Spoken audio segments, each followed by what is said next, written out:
let's talk about the burnout. The 63% of the main reasons why people get into a burnout as leaders, it's not the load of work. It's because he was struggling. That's the reality. He was struggling not only as a leader, but also as a founder and CEO of the company. Does your people know that you are struggling right now? I could see from his face that question was hitting hard. And he was like, well, no. We come with a lot of blueprints, with a lot of stories, with a lot of narratives, and with a lot of limiting beliefs that we need to question.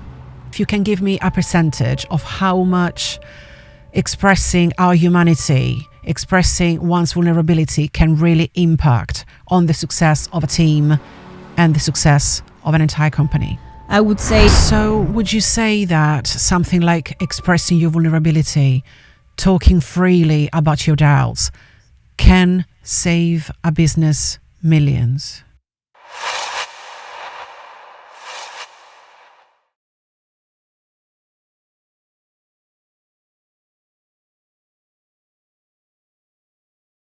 What does it take to create an inspiring, healthy workplace where well-being is prioritized and people can truly thrive while leading a company to the highest level? Well, in terms of my personal experience with this, I've already shared previously in another episode when I was bullied in the workplace. As soon as I finished my studies, I started working on these movie sets with this very male-dominated environment.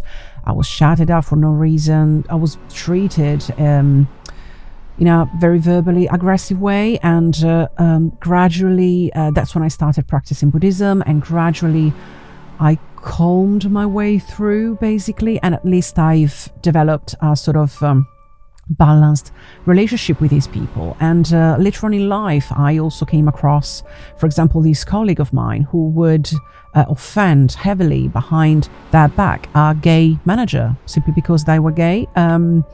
That this person was quite offensive with me as well. In the end, this person was also reported, and things basically got much better, and the issue was resolved eventually. But nonetheless, you know, it is important to, I really felt at the time the importance to create a work culture, a culture where these things would never happen. Essentially, I've also shared how much I have been putting myself under pressure at work. I would just cross the line, basically. I would put myself under so much pressure to a point where my hard work came from my harsh self-judgment rather than coming from a sense of motivation. And with the use of therapy and Buddhism over the years, I replaced that harsh judgment. I mean, it's a constant work in progress, of course, but I gradually replaced that harsh judgment, that self-judgment, with self-compassion. And that was a massive game changer. That really made a massive difference in my life. But let's stop talking about me and let's get into today's episode. In this episode of the Zero Defeat podcast, we are joined by the performance coach for Corporate Leaders Mariana Macias. A coach who has worked with over 1,000 international companies, including, for instance, Salesforce, The North Face, and Colgate. By the way, I've also made another episode with Mariana, which is about her story, the story behind her decision of becoming a coach, which is absolutely inspiring, is truly amazing. And of course, the updates will be on Instagram and TikTok once the episode comes out. Mariana specializes in guiding leaders to embrace their vulnerability and unlock the power of healing and self-awareness as the ultimate strength in leadership.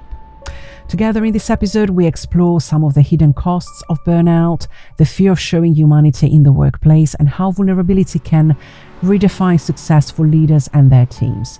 Mariana's insights reveal why inner healing isn't just a personal priority, but it's key to building trust, inspiring loyalty, and creating workplaces where everyone thrives. Whether you're a leader, part of a team, or simply curious about the power of coaching, this episode might leave you rethinking what it means to be vulnerable and to truly lead. And of course, don't forget to subscribe, like, comment, engage, follow us on Instagram and TikTok. But remember to always be kind and respectful in your comments. We cover delicate subjects on this show, so Any disrespectful comment might be triggering for some people. And of course, remember that we do not offer personal consultations or personal mental health advice on the show. Please consult a professional for that.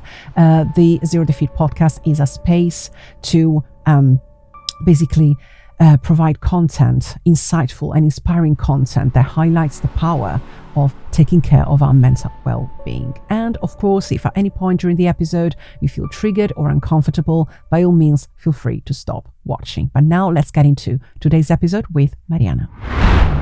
What is the biggest struggle on a professional and a human level for C-suite leaders? Well, that question, Val, is quite interesting because it's not easy to define the biggest problem of a C-suite leader as only one. So first of all, let's talk about the burnout. The 63% of the main reasons why people get into a burnout as leaders, it's not the load of work.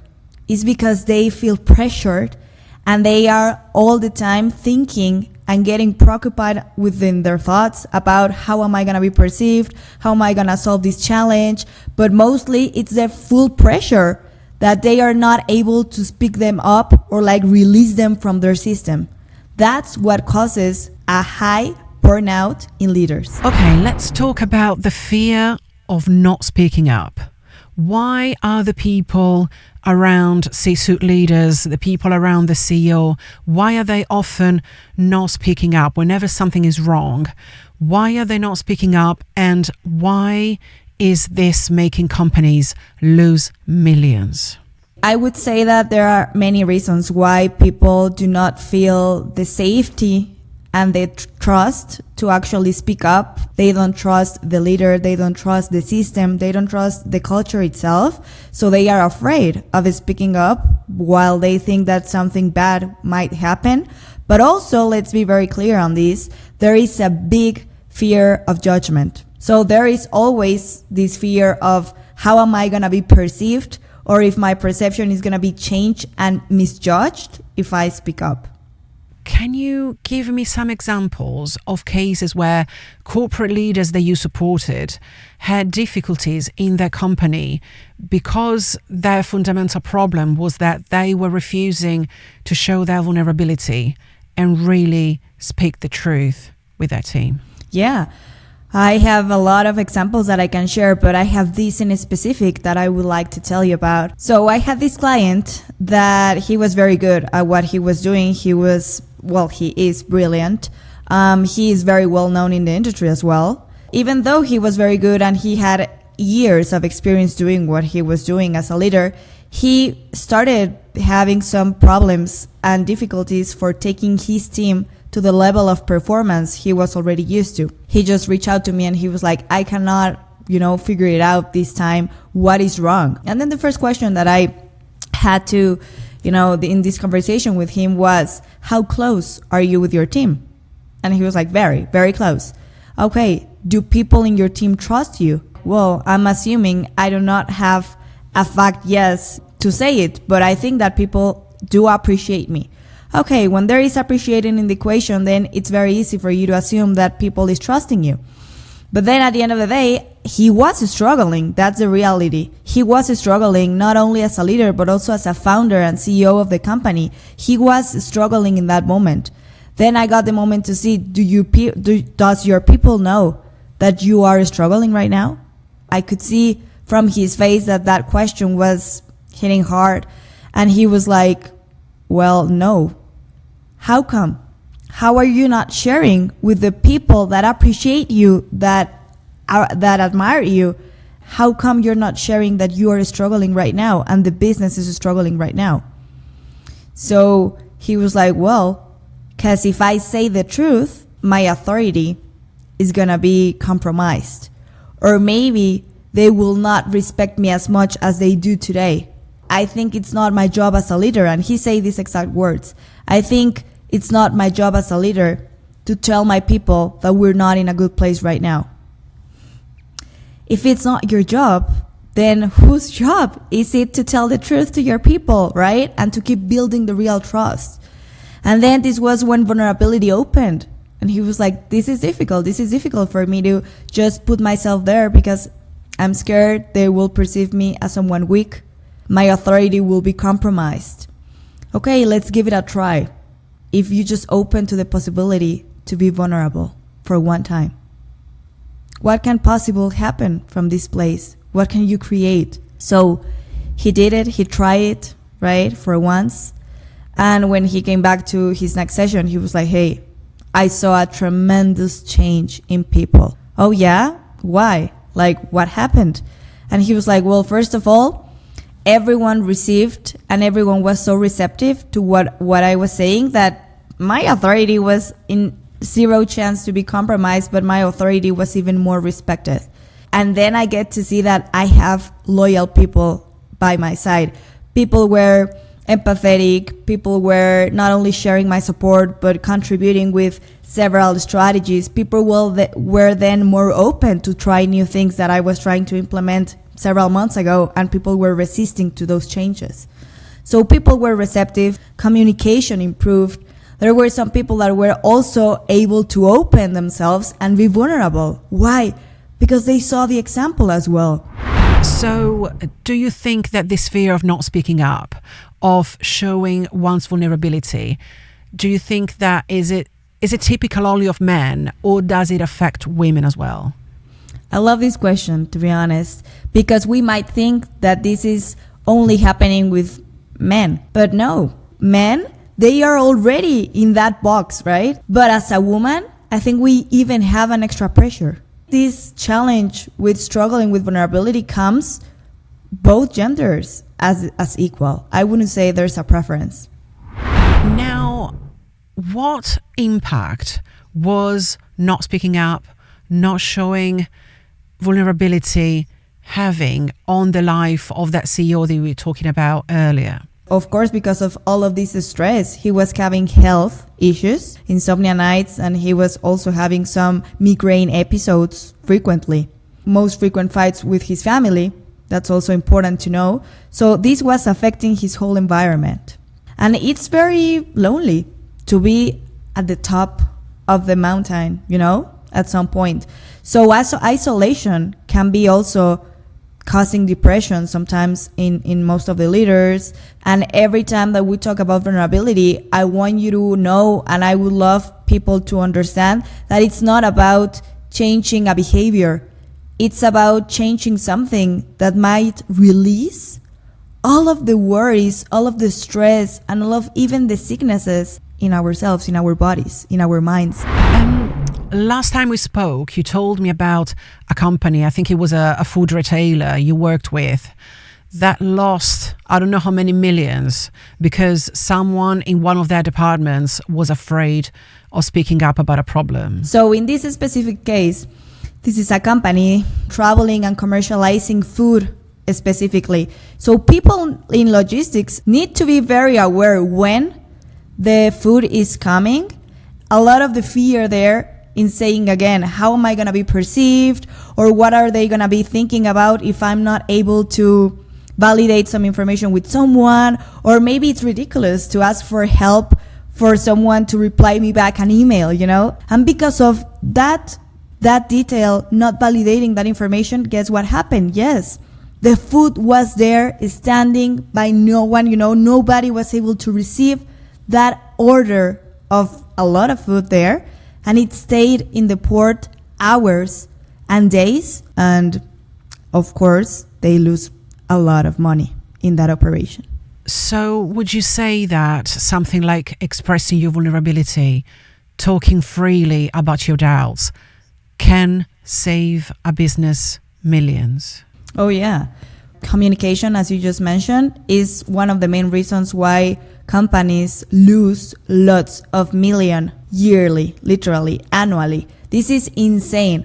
Communication is such relevant and important in companies, not only because of the fact that makes people being more in the same page, but also because this will avoid your company losing millions of dollars annually. It's only one email away, or it's only one call away.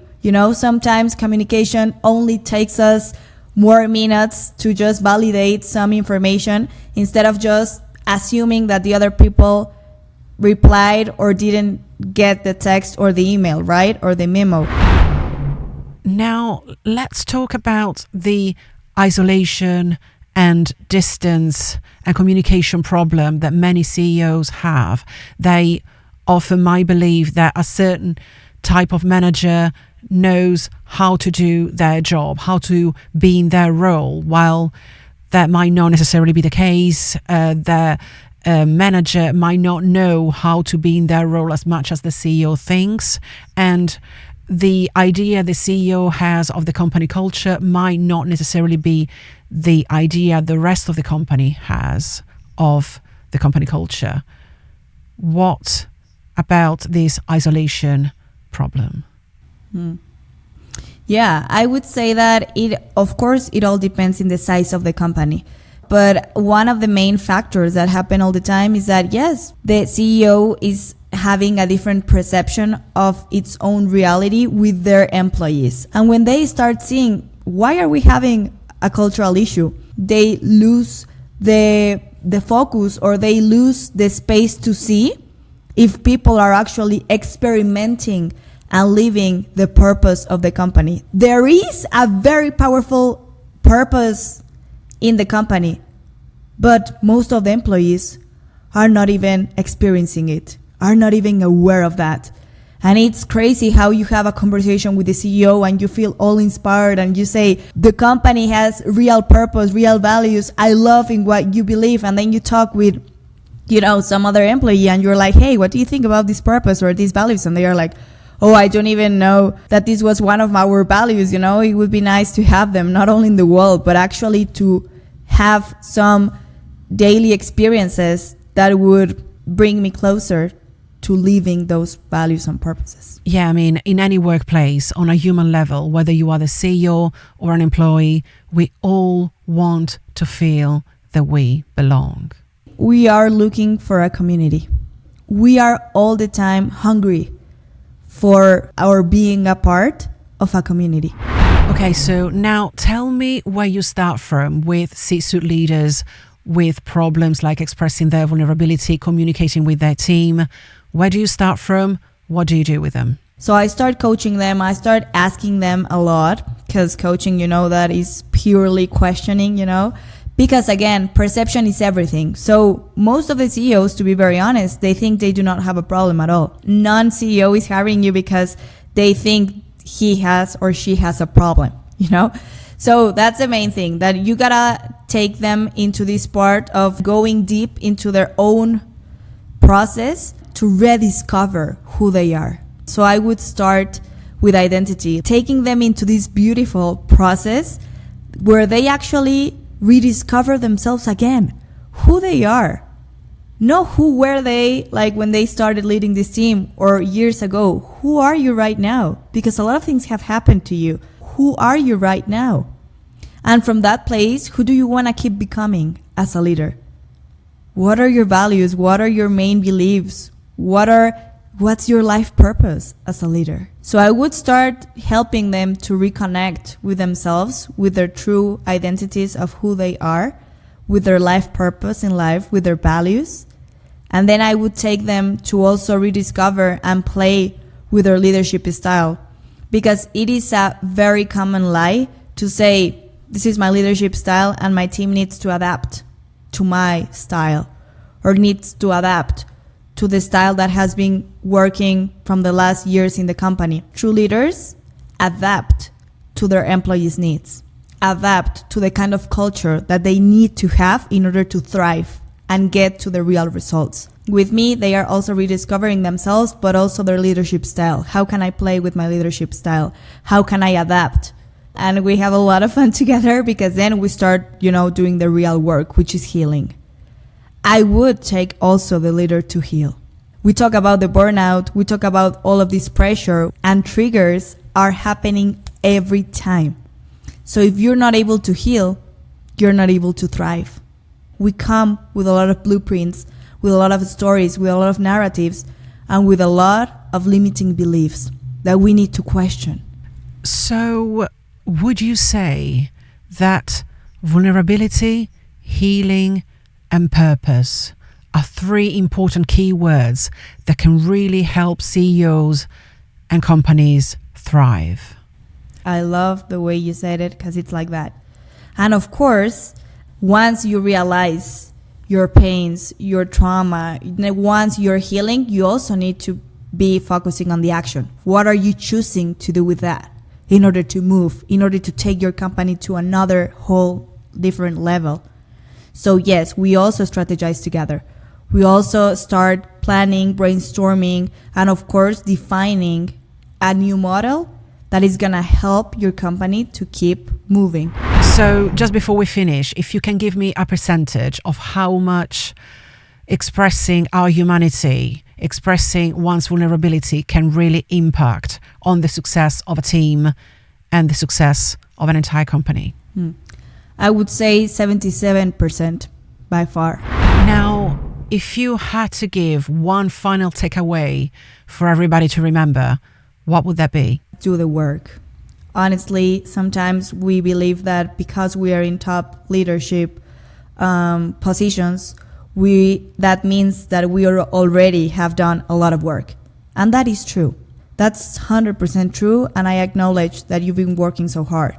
But the inner work is still required. And that's something that you do not minimize, or we don't have to forget that actually it's going to be the constant key for elevating our performance. That's what I really want you to get to know. Performance, it's not about how much do I sell. The real performance is how is the collective behavior of the people inside my company. How is my people feeling? How is my people able to thrive and contribute out there? Do they think they're growing? Do they think they are contributing? And for sure, are they experiencing the purpose of the company? Do they feel alive? That's a real performance. When you get people to actually feel they are thriving, and so you have tools and you create spaces for them to make it happen. Well, thank you so much, Mariana, for being with us. Thank you, Val. Thank you so much for having me. Okay, so this was our episode with Mariana Macias. I hope you felt inspired by it. And of course, you can find Mariana's links in the episode description down below.